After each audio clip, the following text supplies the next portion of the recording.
하나님 편에서는 언약을 지키는 자에게 하나님의 예비하신 놀라운 비밀의 능력을 우리에게 부어주시는 것이에요. 그러니까 여러분, 샌드위치가 있는데 내 편에서의 한 면은 내가 하나님의 언약에 대해서 눈을 뜨고 언약을 지키고, 또 하나님은 하나님 편에서 우리에게 언약의 능력을 보여주시는 것이에요. 하나님의 언약을 통하여 우리는 아무것도 안 하고 우리는 너무 창피하고 부족하고 이런 존재인데도 불구하고 하나님께서 우리에게 속박되어 계시는 것이에요. 그래서 우리를 위하여 하나님 자신을 스스로 묶어주신 축복이 바로 하나님의 언약이다. 하나님의 언약 사상은 하나님의 은혜 사상이다. 하나님의 언약이라고 쓰고 하나님의 사랑이라고 읽는 거예요. 하나님의 언약이라고 쓰고 우리는 목자의 심정이라고 읽는 것이에요. 하나님의 언약 안에 있을 때 우리의 삶의 질서가 유지되고 우리의 삶의 안정을 갖게 되고 우리의 삶이 바로 나가게 되는 겁니다.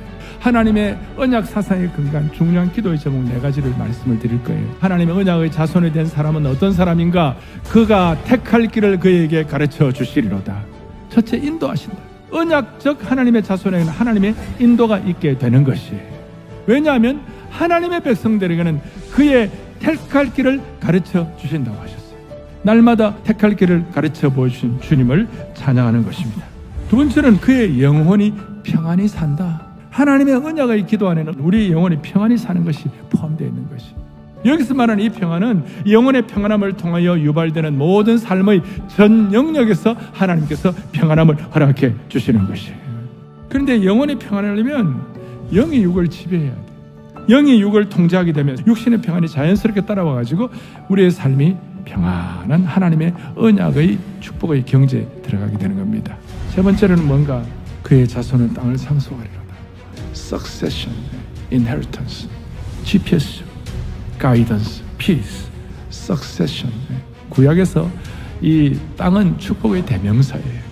오늘 그의 자손이 땅을 상속한다는 말은 하나님이 주시는 이 지경을 넓히는 축복뿐만 아니라 영적 기업까지도 허락해 주신다 이 말이에요. 자녀들이 하나님 앞에서 자랑거리가 되도록 만들어주시고 그 자녀에게 믿음의 개성이 되도록 만들어주시는 거예요.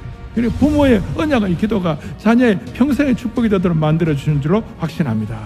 영적인 땅의 축복의 어떤 그 자리에 입주할 수 있는 입주권을 주시는 것이, 새 하늘과 새 땅에 들어갈 수 있는 입주권을 주신 주님을 찬양하는 것이. 근데 GPS만 있으면 뭐예요? 이 GPS가 작동을 해야지.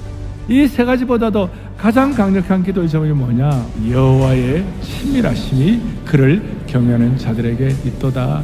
하나님과의 친밀함입니다. 영어로 하면 intimacy, 하나님과의 친밀함. 여러분들의 행복은 어떻게 결정되는가? 하나님과 친해지는 것에 의해 결정되는 것이에요. 행복 지수는 하나님과의 친밀 지수에 의해 결정되는 것이에요. 하나님과의 친밀 지수가 높아지면 가까운 사람들과의 관계에서도 행복하게 되는 겁니다. 하나님께서 아브라함을 하나님의 벗이다. 다윗은 오죽하면 내 마음에 합한 자다.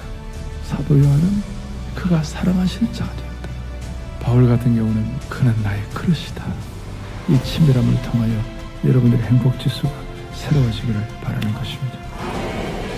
예수님의 몸과 피가 새 언약이에요. 하나님의 그 친밀함을 통하여 모두가 다 4가지 받아 누리면서 예수 우리나 응답의 이름을 고백하기를 바랍니다.